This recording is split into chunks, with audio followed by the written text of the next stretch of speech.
সদ্য পাশকৃত এসএসসি পরীক্ষার্থী যারা আছে তাদের জন্য আজকের এই টিউটোরিয়ালটি। যারা পুনর্নিরীক্ষণ করবে অর্থাৎ পরীক্ষার ফলাফল আশানুরূপ হয়নি, এখন পুনর্নিরীক্ষণ করবে, সেই বিষয়টি নিয়ে আজকে কথা বলতে এসেছি। এই বিষয়টি একদম সহজ। এবার এই প্রথম এই বছর থেকে সবকটি শিক্ষা বোর্ড হাতে থাকা মোবাইল দিয়ে একটি SMS এর মাধ্যমেই পুনর্নিরীক্ষণ করতে পারবে। কোথাও কোনো দৌড়াদৌড়ি করতে হবে না এবং পুনর্নিরীক্ষণের একটি নির্দিষ্ট মেয়াদ রয়েছে। 11/7 তারিখ থেকে 17/7 এই তারিখের মধ্যে পুনর্নিরীক্ষণ করতে হবে। আমার এই ভিডিওটি যদি আজকে ইউটিউব অথবা ফেসবুকে দেখে থাকেন এবং যদি আপনার কোনো বাসার সন্তান অথবা ভাই অথবা বোন এই এসএসসি পরীক্ষা দিয়ে মনে করে ফলাফল আশানুরূপ হয়নি এবং পুনর্নিরীক্ষণ করতে চাচ্ছে, তাহলে তার কাছে এই ভিডিওটি পৌঁছে দিবেন। সেই জন্য আমি কৃতজ্ঞ থাকবো। সদ্য প্রকাশিত রেজাল্টের পরে যারা ভালো ফলাফল করেছো তারা তো নিশ্চয়ই খুশি এবং আনন্দিত আছো, এবং যারা খারাপ করেছো তারা বিষণ্ণতা ভুগতেছো এবং মন খারাপ, এবং আরও কিছু আছো যারা মনে করতেছো পরীক্ষা দিয়েছি ভালো কিন্তু ফলাফল আশানুরূপ হয়নি, তারাই শুধুমাত্র পুনর্নিরীক্ষণ করতে চাইবে। এবং সেটি এই আজকের ভিডিওতে আমি বলতে চলেছি। আমার এই স্ক্রিনটি ফলো করো, তাহলে এই পুনর্নিরীক্ষণের বিষয়টি জানতে পারবা। এই পুনর্নিরীক্ষণের জন্য যে বিষয়টি করতে হবে সেটি হলো মোবাইলে গিয়ে মেসেজ অপশন প্রথমে খুলতে হবে। মেসেজে গিয়ে আমি স্ক্রিনে দেখিয়ে দিচ্ছি যেগুলো, সেগুলো করতে হবে।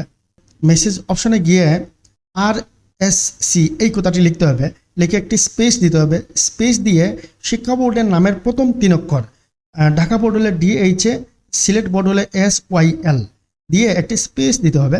স্পেস দিয়ে রোল নম্বর লিখতে হবে, 6 ডিজিটের রোল নম্বর লিখতে হবে। রোল নম্বর লিখে আরেকটি স্পেস দিতে হবে, দিয়ে বিষয় কোড লিখতে হবে। বিষয় কোড লিখে সেন্ড করতে হবে 16222 এই নাম্বারে। তাহলে বিষয়টি উদাহরণ দিয়ে দেখিয়ে দিলে এরকমই হবে মেসেজ। প্রথমে RSC, তারপর শিক্ষা বোর্ড যেটি আছে সেটির প্রথম 3 অক্ষর SYL, তারপর স্পেস দেওয়ার পর রোল নম্বর, মনে করো রোল 6 ডিজিটের, আমি এখানে একটি রোল টাইপ করে দেখালাম। তারপর এই কোড দিতে হবে, বিষয় কোড, মনে করো বিষয় কোড 136, ওকে দিলাম। এই পর্যন্ত দিয়ে আমি সেন্ড করব 16222 এই নাম্বারে। যাওয়ার সাথে সাথে একটি SMS চলে আসবে, প্রীতি SMS আসবে। এই SMS একটি পিন দেওয়া থাকবে এবং কত টাকা কাটা হবে সেটি উল্লেখ থাকবে। মনে রাখতে হবে 150 টাকা কাটা হবে প্রতি সাবজেক্ট পুনর্নিরীক্ষণ করার জন্য।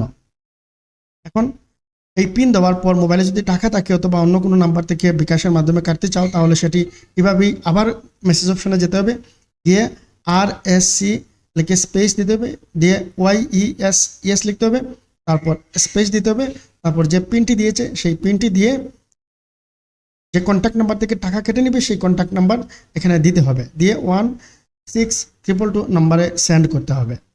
এই হলো মোটামুটি বিষয়। এখন যদি 2টি সাবজেক্ট অথবা 3টি সাবজেক্ট কেউ পুনর্নিরীক্ষণ করতে চায়, তাহলে কি আলাদা আলাদাভাবে করতে হবে?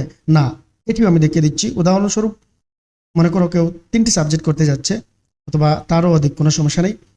আবার মেসেজ খুলতে হবে, মেসেজ খুলে RSC লিখতে হবে, লিখে একটি স্পেস, তারপর SYL মানে এই যার যার বোর্ড আছে সেই বোর্ডের প্রথম 3টি লেটার, তারপরে স্পেস দিয়ে রোল নম্বর দিয়ে স্পেস।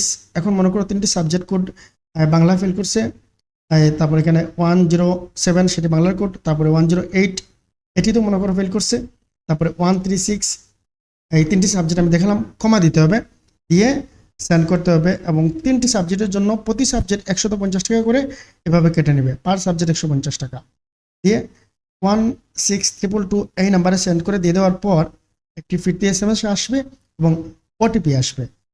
ফিরতি SMS আসার পরে যেটি করতে হবে সেটি কিছুক্ষণ আগে দেখিয়ে দিয়েছি। এই হলো মোটামুটি পুনর্নিরীক্ষণ করার সিস্টেম। এই পুনর্নিরীক্ষণ করার পর ফলাফল যথাসময়ে বোর্ডের ওয়েবসাইটে প্রদর্শিত হবে। এই ঢাকা বোর্ড হলে ঢাকা বোর্ডের ওয়েবসাইটে, সিলেট বোর্ড হলে সিলেট বোর্ডের ওয়েবসাইটে প্রকাশ করা হবে, এবং সামগ্রিক একটি ওয়েবসাইট আছে সেটিতেও এই আপডেট আকারে প্রকাশ করা হবে। যেমন সামগ্রিক ওয়েবসাইটটা হলো www.educationboard.gov.bd, এই ওয়েবসাইটে সামগ্রিক আকারে প্রকাশ করা হবে। আশা করছি আজকের ভিডিওতে আমি শিক্ষার্থীদের এই বিষয়টি বোঝাতে পেরেছি। ধন্যবাদ। কেউ যদি পুনর্নিরীক্ষণ করতে চাও তাহলে এই সিস্টেম ফলো করে করতে পারবা।